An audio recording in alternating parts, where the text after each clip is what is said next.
పెద్దలారా మిత్రులారా అందరికీ నమస్తే. దేశంలో ఇయాల 2 రకాల ఆహార సమస్య ఉన్నది.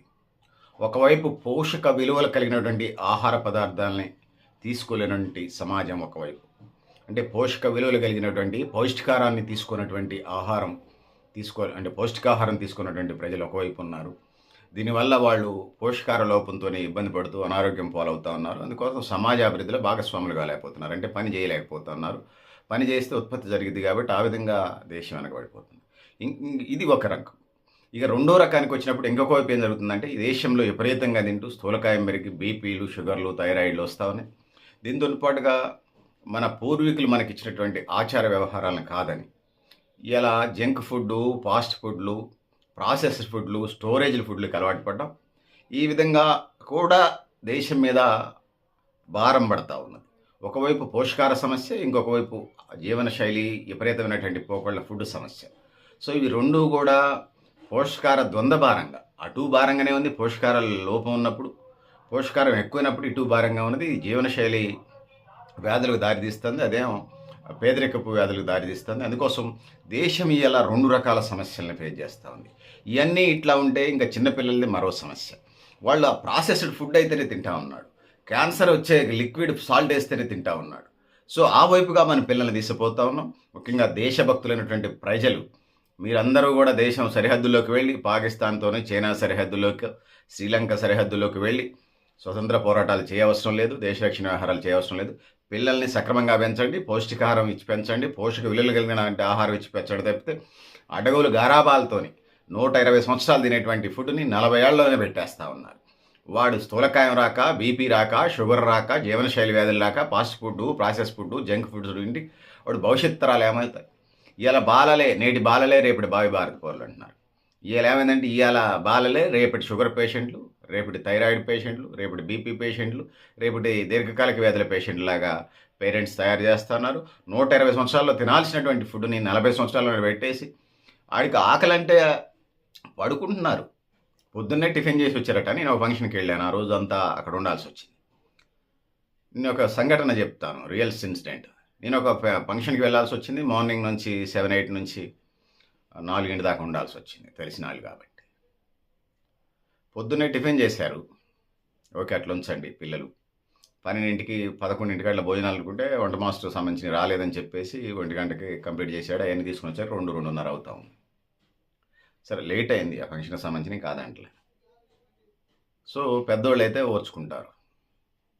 వాడిపోతూ ఉన్నారు పిల్లలు. ఏందిరా అన్నాను నేను. పొద్దున్న నుంచి ఏం తినలే. పొద్దున తిన్నారా అంటే తిన్నాను. ఆకలి అవుతుంది అంటున్నారు. పొద్దున్న తిన్నారు, 1 గంట 2 గంటలు లేట్ అయితే తట్టుకోలేకపోతున్నారు. మరి అంత గారాభంగా, అంత బాయిలర్ కోళ్ళలాగా పిల్లల్ని పెంచొద్దని చెప్తా ఉన్నాను. వాళ్ళు ఈ దేశానికే నవనిర్మాణం చేస్తారు. పిల్లలకి ఆకలి కూడా తెలిసేలాగా పెంచండి. అసలు ఆకలి కానిస్తూ ఉన్నారా?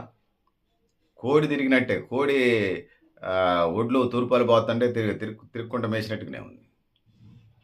ఆడ పుట్లకు పుట్లు, బస్తాలకు బస్తాలు ఒడ్లు ఉంటుంటే ఇది చెలుగుతూ ఉంటుంది. అట్లా తయారైంది. ఆ పెంపకం ఎప్పటికీ కరెక్ట్ కాదు. సో గోస్టు చిరుధాన్యాలు, పండ్లు వైపు, పండ్లు ఫలాల వైపు వెళ్దాం. ఆ విధంగా షుగర్ పేషెంట్స్ తినే పండ్లు ఫలాలు కూడా ఉన్నాయి. షుగర్ పేషెంట్స్ అన్ని రకాల పండ్లు ఫలాలు తినండి. షుగర్ పేషెంట్స్ తినే పండ్లు ఫలాలు కూడా ఉన్నాయి. డాక్టర్స్ ప్రికాషన్స్ వెళ్ళాలండి. మిగిలిన వాళ్ళంతా రోజుకో 1/2 కేజీకి తగ్గకుండా, అది ఏ రకం 100 రకాలు 200 రకాల పండ్లు ఫలాలు ఉన్నాయి. మీ ఇష్టం వచ్చింది తినండి. దాంతోపాటు ఇలా దేశాన్ని పట్టి పీడిస్తున్నటువంటి షుగర్ వ్యాధిని, మహమ్మారిని అరికట్టాలంటే ఇలా ప్రధానంగా మనం చేయాల్సింది ప్రధానమైనటువంటి కర్తవ్యం చిరుధాన్యాల వైపు వెళ్ళాలి. ఇప్పటికిప్పుడైతే ఇది ఆకాశవాయు పంటలాగా, వానాకాల పంటలాగా ఉన్నది. చిరుధాన్యాల్లో రాగులు, సజ్జలు, జొన్నలు, కొర్రలు ఇవి ఏదైతే ఉన్నాయో, సామాలు, ఎండు కొర్రలు, ఈ సిరుధాన్యాల జాతులకు సంబంధించినటువంటి అన్ని ఉత్పత్తుల్ని, అది జావ రూపంలో అయితే జావ రూపంలో, టిఫిన్ రూపంలో అయితే టిఫిన్ రూపంలో, ఫుడ్ రూపంలో అయితే ఫుడ్ రూపంలో, లంచ్ డిన్నర్ రూపంలో, ఇంకా వివిధ రకాలైనటువంటి స్నాక్స్ దగ్గర నుంచి అన్ని రకాల ఫుడ్స్లో వీటిని మెనూగా ప్రధానమైనటువంటి ఎజెండాగా చేయండి. ఒకసారి దాన్ని ఫుడ్ మెనూలో తీసుకొచ్చే కష్టం అయితే కనీసం మీరు 3 పూట్ల టిఫిను, మధ్యాహ్నం లంచ్, నైట్ డిన్నర్, ఈ 3 ముందు ఒకసారి స్టార్ట్ చేయండి. తర్వాత 2 దానికి వెళ్ళండి, 3 దానికి వెళ్ళండి. సో ఆ విధంగా నవభారతాన్ని ఈనాటి బాలలే రేపటి భావి భారత పౌరులు చేద్దాం. ఆ విధంగా ముందుకు పోదాం. లేదంటే మీ పేరెంట్స్కి నేను ఇలా చెప్పదలుచుకుంది ఒకటే, స్ట్రాంగ్గా అంటే హెచ్చరిక చేస్తున్నాను, రిక్వెస్ట్ అయితే కాదు, హెచ్చరికత. మీ పిల్లల మీద మీకు నిజంగా ప్రేమ ఉంటే అంత గారాబాలొద్దు. జంక్ ఫుడ్స్ కాకుండా, ప్రాసెస్డ్ ఫుడ్ కాకుండా, ఫాస్ట్ ఫుడ్స్ కాకుండా ఎప్పుడన్నా ఒకసారి పెడితే ఏమో వదిలేస్తాం గానీ, అదే ఎజెండాగా ఉద్యమంలాగా పెట్టకండి. సో, చిరుధాన్యాల కాంబినేషన్‌లో వచ్చేటువంటి ఫుడ్స్‌ని పెట్టి ఈనాటి బాలలే రేపటి భావి భారత పౌరులుగా, ఆరోగ్యవంతమైన పౌరులుగా, సమాజాన్ని నిర్మాతలుగా ఆ విధంగా తీర్చిదిద్దాం. ఆ విధంగా ముందుకు పోదామని తెలియజేసుకుంటూ, సో, పెద్దలారా, మిత్రులారా మీరు కూడా మీ అభిప్రాయాలను కామెంట్ బాక్స్‌లో రాయండి. మన పూర్వీకులు మనకి అనేక సూర్య నమస్కారం, డి విటమిన్ ఇచ్చారు. యోగా మన ఆరోగ్యం బాగుండాలని, మానసిక, శారీరక ప్రశాంతత కోసం. అసలు ఆధునిక వైద్యం వచ్చి 500 ఏళ్ళు కాట్ల, 1000 ఏళ్ళు కాట్ల. మరి లక్షల సంవత్సరాల నుంచి మన పూర్వీకులు మనకు చాలా ఇచ్చారు కదా! ప్రకృతిని ఇచ్చారు, పర్యావరణాన్ని ఇచ్చారు, ఫుడ్ ఇచ్చారు, వ్యవసాయం ఇచ్చారు, స్టోరేజ్ ఇచ్చారు. సముద్రంలో చేపలు పట్టుకుని ఇచ్చారు, చెరువులు, కుంటల్లో చేపలు పట్టుకుని ఇచ్చారు. పాలు, పెరుగు, వెన్న, జున్ను, నెయ్యి, వ్యవసాయం, వ్యవసాయానుబంధ రంగాలు, ఇతర మిల్లులు, ఫ్యాక్టరీలు ఇవన్నీ చాలా ఇచ్చుకుంటూ వచ్చారు. మన భవిష్యత్ తరాలకి ఏమి ఇవ్వద్దా? మీరు సంపాదించిన ఆస్తి మీ రక్త సంబంధికులకి, మీ కడుపున పుట్టిన వాళ్ళకో, మీ వారసులకేండి. దాని గురించి నేను అంటలా. సమాజ నిర్మాణానికి మీరున్న పాయింట్ నుంచే పనిచేయొచ్చు. ఇప్పుడు అలాంటి వాళ్ళు కావాలి. ఆ విధంగా ముందుకు పోదామని తెలియజేసుకుంటూ, సో, పెద్దలారా, మిత్రులారా మీరు కూడా మీ అభిప్రాయాన్ని కామెంట్ బాక్స్ రాయని తెలియజేస్తూ, నేను గరిడేపల్లి సత్యనారాయణ, న్యూ లక్ష్య ఆర్గనైజేషన్.